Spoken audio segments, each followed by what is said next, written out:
महाराष्ट्रातील पावसानं होत्याचं नव्हतं केलंय। शेतकऱ्यांच्या शेतीमध्ये अक्षरशः काहीच नाहीये।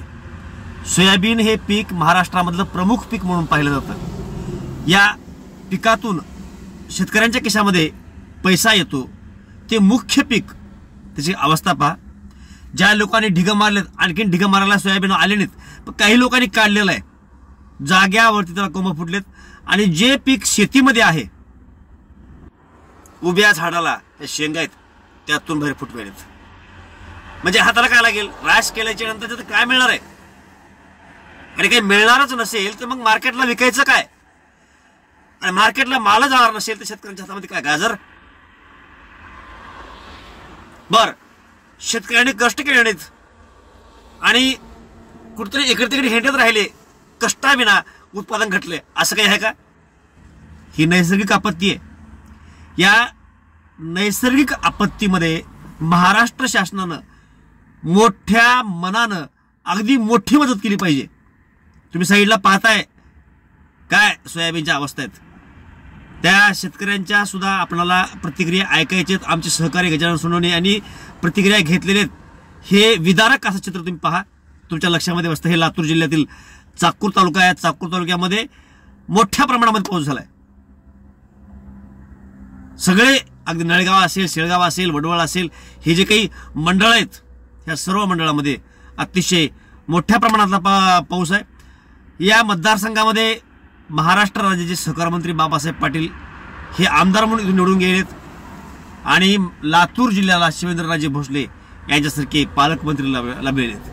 म्हणजे ह्या जिल्ह्यामध्ये महाराष्ट्राचे सहकार मंत्री आहेत आणि पालकमंत्री म्हणून शिवेंद्रराजे भोसले आहेत।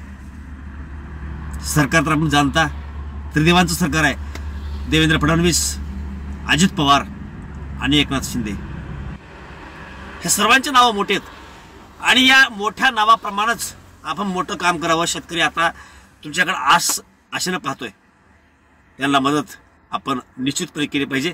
शेतकऱ्यांच्या प्रतिक्रिया आहे का?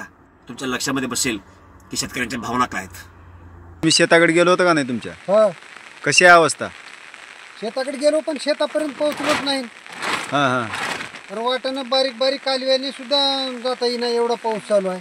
हां, तुमच्याकडे कुणी आलं होतं का? तलाठी, मंडळ अधिकारी कुणी? नाही, आणखी या गावाला वालीच नाही कुणी, तलाठी नाही, मंडळ अधिकारी नाही, हां, ग्रामसेवक नाही ना, कृषी सहाय्यक नाही। जर पुरात वाहून गेला तर त्याला तुम्ही 4 लाख देता आणि विमानाचा अपघात झाला तर तुम्ही 1 कोटी रुपये देता। त्याचा जीव विमानातला, शेतकऱ्याने वाहून गेलेला जीव म्हणजे त्याला बेकिंमत आहे का? ही शासनानं जीवाची ही केलेली आहे का किंमत? शासनानं सगळा जीव समान ठेवून समान वागणूक द्यावी आणि शेतकऱ्याला भरीव मदत द्यावी। काल काढले, आज परवा दिवशी काढलेला आहे, वापून चालले हो का सोयाबीन, हो का जवळ बघा, हो का बघा, हे हो का बघा, हे शेतकरी पूर्ण रान वापून गेले। ढीक काढलेला देखील वापला तिकडे पूर्ण। चला दाखवतो तुम्हाला, या। हा, जाऊ जाऊ जाऊ। हे बघा पाणी, हे पाणी शेतानं किती टक्के नुकसान झाले? पूर्णच वापून निघाले, सगळं काढलेलं बी वापून निघाले, असं बी सगळं वापून चालले। पूर्ण वापलेलं आहे, हो काही हे काढून टाकलेलं आहे, हो का? बघा, हे हो का, पूर्ण 90% वापले।